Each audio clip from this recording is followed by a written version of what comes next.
दोस्तों यूं तो कतर और भारत के रिश्ते हमेशा से ठीक ठाक रहे हैं। वहीं जब भी प्रधानमंत्री नरेंद्र मोदी कतर के प्राइम लीडर से मुलाकात करते हैं तो काफी गर्मजोशी से मुलाकात होती है।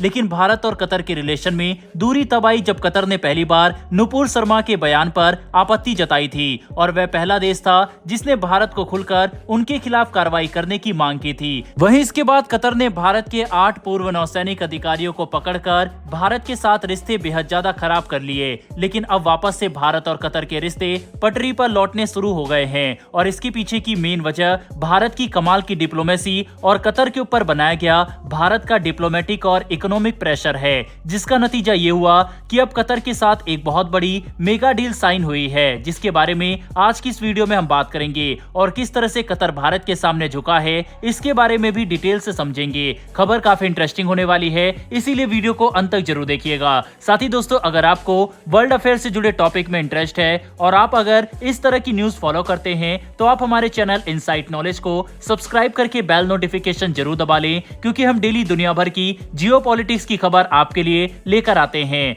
आपके सब्सक्राइब करने से हमारी डेली वीडियो आप तक पहुंच जाएगी। तो चलिए अब बिना समय गवाए स्टार्ट करते हैं इस वीडियो को। दरअसल दोस्तों, ये तो सभी जानते हैं कि भारत सबसे ज्यादा तेल रूस से लेता है। वहीं रूस से पहले भारत सबसे ज्यादा तेल अपना सऊदी और इराक से खरीदा करता था। वहीं उससे पहले वेनेजुला और ईरान से भी भारत काफी ज्यादा मात्रा में तेल खरीदा करता था। वहीं इन देशों पर हमारी डिपेंडेंसी तेल को लेकर काफी ज्यादा थी, लेकिन बहुत कम लोगों को ये पता है कि भारत अपनी नेचुरल गैस की जरूरत किस देश से पूरी करता है। दरअसल वह देश कोई और नहीं बल्कि कतर है। भारत अपनी जरूरत का 54%, जी हाँ दोस्तों 54% नेचुरल गैस भारत कतर से ही खरीदता है। इसी आंकड़े को थोड़ा और ब्रेक डाउन करें तो आपको पता चलेगा कि भारत ने total 19.85 million tonne natural gas import किया था साल 2023 में, जबकि हमने अकेले कतर से 54% तेल मंगाया, जो कि आंकड़ों में 10.74 मिलियन टन था। इससे आप अंदाजा लगा सकते हैं कि एलएनजी के ऊपर भारत कितना ज्यादा डिपेंडेंट है कतर के ऊपर। साथ ही कतर भी भारत के ऊपर काफी ज्यादा निर्भर है, क्योंकि वह इतनी बड़ी मार्केट को छोड़ नहीं सकते। लेकिन जैसे ही कतर और भारत के बीच में टेंशन बढ़ी, भारत की कंपनियां कतर के मार्केट को छोड़कर दूसरे देशों की तरफ रुख करना स्टार्ट कर दिया, जो कि कतर के लिए एक बहुत बड़ा झटका था। साथ ही भारत ने अन्य देशों के साथ मिलकर, जिसमें अमेरिका और वह मुस्लिम देश शामिल है जिनके संबंध कतर के साथ अच्छे हैं, कतर के ऊपर प्रेशर बनाया गया। जिसके बाद हाल ही में कतर की अदालत, जो कि भारत की बात सुनने को तैयार नहीं थी, उसने अचानक ये फैसला सुनाया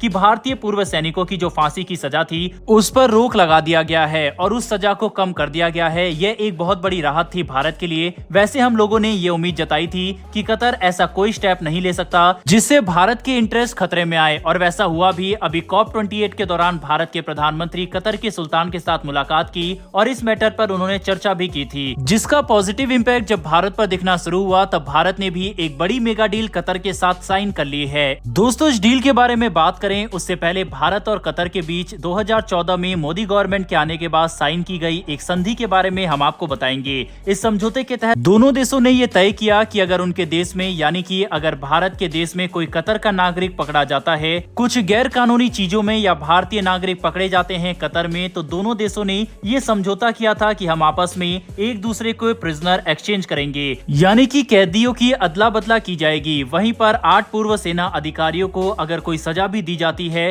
क्योंकि फांसी पर तो रोक लग गई है, उसके बाद भी भारत बड़ी आसानी से इन सैनिकों को अपने देश में वापस ला सकता है। यानी कि देखा जाए तो भारत के ये 8 पूर्व सैनिकों का भारत आना लगभग तय है, लेकिन कुछ कानूनी कार्रवाई वगैरह भी अभी होगी और उसमें समय जरूर लगेगा। लेकिन कतर की तरफ से सामने आई इस पॉजिटिव न्यूज के बाद भारत की तरफ से भी कतर को एक नए साल का तोहफा दिया गया है। दरअसल जहां भारत आज 6% एनर्जी एलएनजी से प्राप्त करता है, वहीं 2030 तक भारत का ये टारगेट है कि अपनी एनर्जी जरूरत एलएनजी से 30% तक भारत बढ़ाएगा। यानी कि भारत की नेचुरल गैस पर निर्भरता आने वाले समय में और भी ज्यादा बढ़ने वाली है और इससे उन देशों का फायदा होगा जिनके ऊपर भारत डिपेंड करता है अपनी एनर्जी सोर्स के लिए। वहीं अब खबर आ रही है कि भारत की कंपनी पेट्रोनॉट, जो कि कतर से भारी मात्रा में ऑलरेडी एलएनजी को अपने देश में मंगाती है, वह अब साल 2030 तक, यानी कि एक लॉन्ग टर्म डील कतर की कंपनी के साथ साइन कर रही है अपनी एलएनजी रिक्वायरमेंट को पूरा करने के लिए। अब इससे कतर को एक भरोसेमंद पार्टनर मिल जाएगा जो कि 2030 तक उसकी नेचुरल गैस को खरीदेगा, और ये कतर को एक बहुत बड़ा तोहफा है भारत की तरफ से। भारत और कतर का बायलैटरल ट्रेड भी काफी ज्यादा है, लगभग $16 बिलियन से ज्यादा का सामान कतर ने भारत को एक्सपोर्ट किया था साल 2023 में भारत ने भी तकरीबन $8 बिलियन कतर को गुड्स एक्सपोर्ट किया था।